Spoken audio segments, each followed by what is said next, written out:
तो आर्किटेक्ट है, बहुत नॉलेज है, कंप्यूटर की नॉलेज है, हाईली एजुकेटेड है, विजनरी है, अच्छा काम कर रहे हैं और भविष्य के लिए बड़ी तैयारी है।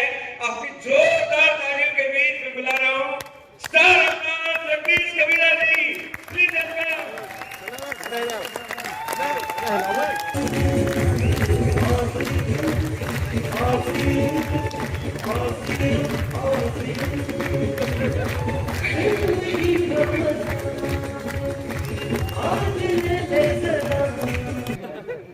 समय थोड़ा कम मिला है, 2 मिनट ही लूंगा। मेरा नाम जगदीश कबीरा है, बेसिकली पलवल से हूँ। बीकॉम सेकंड ईयर में पढ़ाई कर रहा था, कंप्यूटर इंस्टीट्यूट चला रहा था, तब मेरी जिंदगी में आरसीएम आया। बचपन से ही क्रिकेटर बनना चाहता था। लोअर मिडिल फैमिली से बिलोंग करता हूँ, 2 भाई 2 बहनों का परिवार में सबसे बड़ा बच्चा हूँ। मुझे बचपन से सिखाया गया था कि ईमानदार रहना है, सच बोलना है, बुरी संगत नहीं करनी। तो ऐसी ही जिंदगी चली जा रही थी। मुझे बताया गया कि अच्छे नंबर लाओ तो अच्छी नौकरी मिलेगी और नौकरी के बाद क्या मिलता है आपको पता है। तो अच्छी पढ़ाई करी, पर जब मैं 12th क्लास में पढ़ता था, पिताजी वर्लपूल कंपनी में जॉब करते थे। प्राइवेट नौकरी कैसी होती है आप समझ सकते हो। अगले ही दिन बोल दिया गया कि आपको 15 साल बाद के आपको कल से नहीं आना। मेरा एडमिशन उस समय के top most networking institute Jetking में करवाया गया था दिल्ली, पर पैसे नहीं थे, इस वजह से वहां से निकाल के पलवल में दाखिला कराया गया और मैंने 7 बच्चों को कंप्यूटर सिखाया। ऐसी ही जिंदगी चली जा रही थी। क्रिकेटर बनना चाहता था, फरीदाबाद में नारसिंह स्टेडियम में वहां ट्रायल देने गए थे, नंबर नहीं पड़ा क्योंकि trophies, cricket, sportsmanship, leadership, captainship बचपन से ही देखी। आरसीएम आसानी से नहीं किया। बचपन में ये दोस्त क्रिकेट खेला करते थे, वो आज विराजमान है साथ। बचपन के मेरे दोस्त रंजीत जी, वो मेरी जिंदगी में आरसीएम लेके आए। करना नहीं चाहता था, उनका दिल रखने के लिए आरसीएम का फॉर्म भर दिया और नाना करते प्यार आरसीएम से कर बैठे। घर में ऐसा माहौल था शुरुआत में कि पूरा परिवार अलग साबुन से नहाता था और जगदीश कबीरा अलग साबुन से नहाता था। और जितना घोर नेगेटिव आप सोच सकते हो उतना देखा है। पूरी रिश्तेदारी में ये स्कोर था कि एक बच्चा जो पूरी रिश्तेदारी में टॉप था, क्योंकि 12th जो चल रही थी वो चल रही थी पलवल के top most school Jeevan Jyoti school से, उस समय का टॉप स्कूल था और आज भी टॉप स्कूल है। कि अब ये क्या करेगा। जब भी कोई शादी के लिए रिश्ता आता था और जैसे ही बताया जाता था कि ये आरसीएम करता है, हेलो, तो क्या रिस्पॉन्स आता था सामने से। पर दोस्त, मैं आपसे कुछ कहना चाहता हूं, राजा का बेटा राजा बन जाए कोई बहुत बड़ी बात नहीं है, कोई बहुत बड़ी बात नहीं है। ये बिजनेस 0 आदमी को हीरो बना सकता है, उसका जीता जागता उदाहरण आपके सामने खड़ा है। घर से निकल के कॉलेज जाना, कॉलेज से निकल के घर जाना, ये रूटीन लाइफ होता था। इंस्टीट्यूट जाना, वापस अपने घर जाना। सिनेमा हॉल क्या होता है, पिज्जा क्या होता है, इस एज में भी मुझे पता नहीं, क्योंकि लड़की भी उसी को मिलती है जिसकी जेब में ऐसा हो, हेलो ऐसा हो, समझ रहे हैं ना बात। पर पैशन इतना था, रोज सुबह 6-7 बजे 8 बजे घर से निकलना और रात को 10-12 बजे घर में घुसना। पेरेंट्स को इतना भरोसा हमने ही दिलवाया था कि अब इसकी शादी तब करेंगे जब ये 50,000 कमा जाएगा, क्योंकि उन्हें पिन से मतलब नहीं था, उन्हें किससे मतलब था जी, इनकम। सीडी सुनी थी, सीडी में बताया गया था कि एक लीडर है, उनका एक रिकॉर्ड है कि टेक्निकल अचीवर बन के शादी की। वो रिकॉर्ड मन में बैठ गया। और ये लड़का जो आपके सामने खड़ा है इतना दीवाना है आरसीएम का। जब लड़की देखने गया था तो पिताजी ने जब गलती से ये पूछ लिया था क्या करते हो, वहां पर मैं क्या बना रहा था, हेलो। पर thanks to RCM, thanks to Tiger team India के जो कोच हैं गुरुदेव श्री रामकृष्ण जी, रिश्ता भी तब हुआ था जब उन्होंने आईटीआर देख ली थी, हेलो। और मैं गर्व से कह सकता हूं सर, 2017 जनवरी लड़की देखने गया था गाजियाबाद। वहां जब उन्होंने आईटीआर देखी तो वो ये समझते थे कि इस तरह के जो कंपनी वाले लोग होते हैं वो तो ऐसे ही होते हैं। पर जब उन्होंने पिछले 5 साल की स्टेटमेंट देखी, हेलो, तो उनका दिमाग हिल गया और रिश्ता पक्का हो गया। आप ताली इसलिए बजा रहे हो कि आपको आगे की कहानी थोड़ा कम पता है।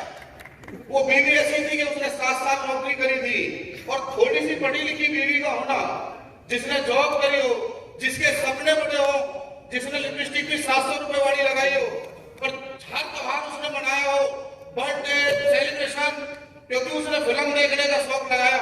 हेलो, उसने सेलिब्रेशन का शौक लगा दिया। और मैं थैंक्स आज करना चाहता हूं जिन्होंने मेरे सपने बड़े कर दिए थे, जिनकी जिंदगी को मैंने बड़ी नजदीक से देखा है। 2 शख्स यहाँ पे बैठी हैं, नरेश जी, जिन्होंने डांट डांट के बड़े भाई होने के नाते, रंजीत जी का क्योंकि दोस्त का बड़ा भाई अपना में कुछ होता है ना, उन्होंने जबरदस्ती बैठा के ये बता दिया कि करना पड़ेगा। हेलो, और उन्होंने मुलाकात करवा दी जिनको मैं जानता नहीं था। पहली बार सुनील सर से मोबाइल की शॉप पे मुलाकात हुई थी और हमारी लड़ाई हो गई थी सिम के ऊपर। हंस सकते हो आप। बाद में मुझे नहीं पता था कि ये मेरे कोच बनेंगे, मेरे फ्रेंड में होगा, ऐसे होगा, कुछ पता नहीं था। उन्होंने मेरा विजन क्लियर किया, और विजन इतना क्लियर किया कि वो दिन है और आज का दिन है 100% आरसीएम, 100% आरसीएम। जो रिश्तेदार ये बोला करते थे, क्योंकि सपने नहीं देखने आते थे दोस्त, जो रिश्तेदार ये बोला करते थे इस लड़के की जिंदगी खराब कर दी, ये हो गया वो हो गया, आज यदि कोई मिसाल देने का नंबर आए, हेलो, तो वो ये बोलते हैं कि जिंदगी बनाई है तो इस लड़के ने बनाई है, उसका नाम है जगदीश। क्योंकि इतनी बात तो समझ में आ गई सर, सबसे बड़ा अभिशाप गरीबी होता है, और जेब में जो माल नहीं होता ना सर, और नई नई शादी हो, शुक्र करता हूं मैं टेक्निकल अचीवर बन गया था। जैसे ही कुछ खर्चे की बात आती थी, हेलो, तो जेब में माल होता था। वो दिन भी देखे जब पूरा पूरा दिन भर एक 10 रुपए के समोसा खा के मीटिंग करके आ जाते थे, 22 मीटिंग करते थे। कई बार मैं अभी भी बोलता हूँ, लोग जो दस्ती के वो जानते हैं मैं चाय ज्यादा लाइक नहीं करता, पर मैं वो दिन भी अच्छी तरह मुझे याद है जब मैंने एक दिन में 22 चाय पिए, एक दिन में। और जब शादी हो गई, उसने अपने खर्चे लिखवाए, उसने अपनी लिस्ट लिखवाई कि ये चाहिए, मेरे लिए सब नया था। मैं थैंक यू अदा करता हूँ कि आरसीएम कर रहा था, और 22 मई 2017 को जब शादी हुई थी, उसके बाद फिर पता नहीं उसने कुछ जादू डाला, अपलाइन का विशेष फोकस होगा, क्योंकि जब बजट आ जाता है ना सर, हेलो, तो पता चलता है। पिताजी की नौकरी थी नहीं, करने वाला मैं, आया शादी का नंबर के भाई शादी करनी है, और पिताजी, हर किसी के पिताजी तो करवा के देते हैं, और मेरे पिताजी ने बोला पैसे का इंतजाम करना पड़ेगा, 15 लाख रुपए लगे। कहां से आए सर? आरसीएम। जब मकान का नंबर आया, 20-22 लाख रुपए लगे उस मकान में। इकलौता बंदा आपके सामने ऐसा खड़ा है कि अभी तक ना तो 300-400 गज का प्लॉट बेचा, ना खेत बेचे, वो सब जिंदा है, कुछ बेचा नहीं है मेरा आरसीएम से, खरीदा बहुत है। पर मेरे लिए खुशनसीबी का दिन वो था जब वो पहला करवा चौथ था, और सुनील सर बड़े भाई भी हैं, अपलाइन भी हैं, उन्होंने बोला कि पहले करवा चौथ पे तो कोई सोने की चीज देते हैं, और बात ऐसे आदमी से बोल दी जो कभी उसमें घुसा ही नहीं है।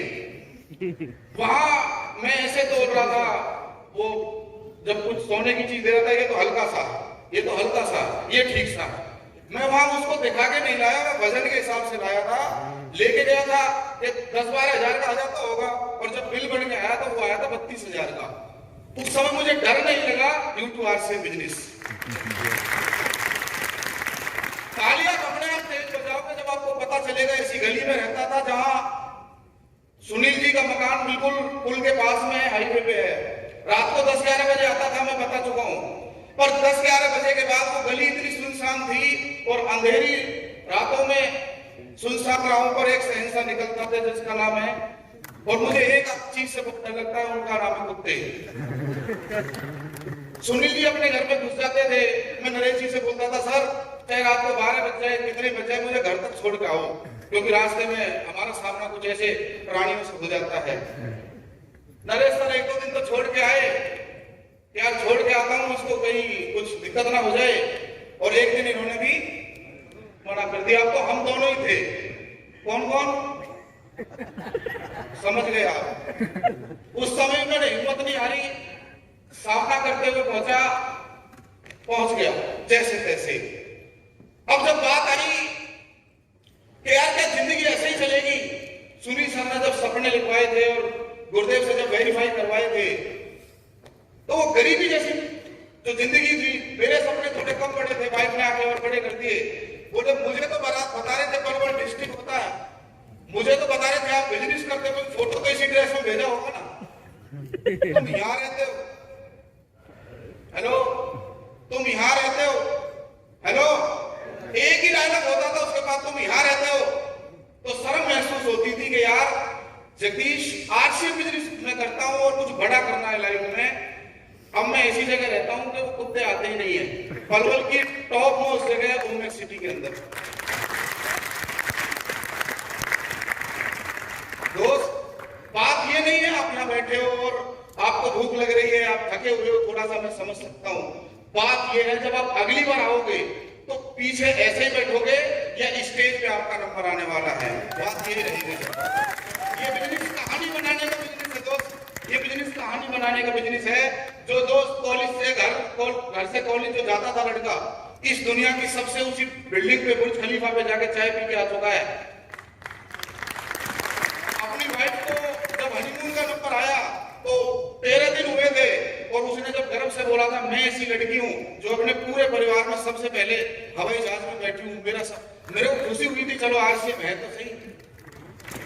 पर हिंदुस्तान में रिश्तेदार हो, चाहे कोई भी हो, पड़ोसी हो, कोई भी हो, उन्हें आरसीएम समझ में नहीं आता, आपका लाइफस्टाइल समझ में आता है।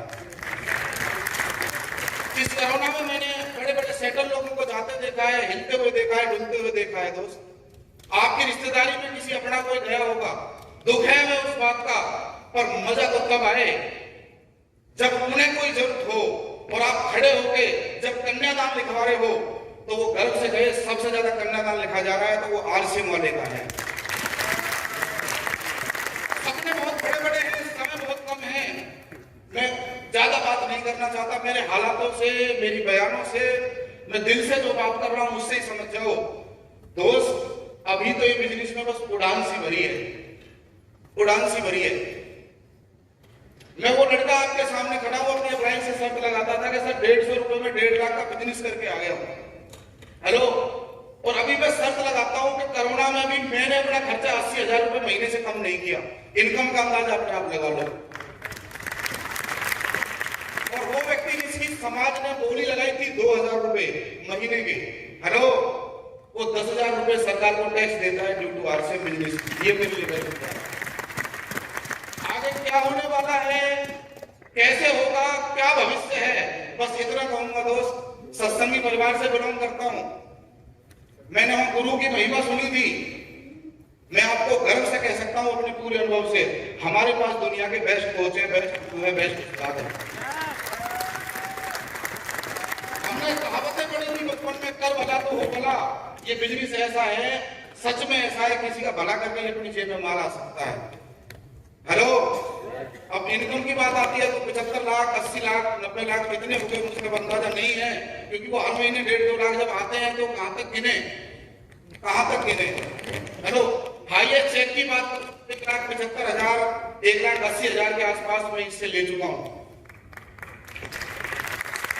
इस साल का टारगेट मैं आपको बता देता हूं, अगली बार जब मैं इस हॉल में आऊंगा तो कम से कम 50 नए रॉयल्टी अचीवर, हेलो,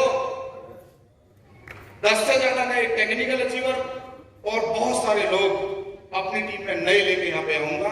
ये मेरा लक्ष्य है। अगली बार मिलूंगा अगली पीढ़ी के साथ। Thank you. जय आर सिंह।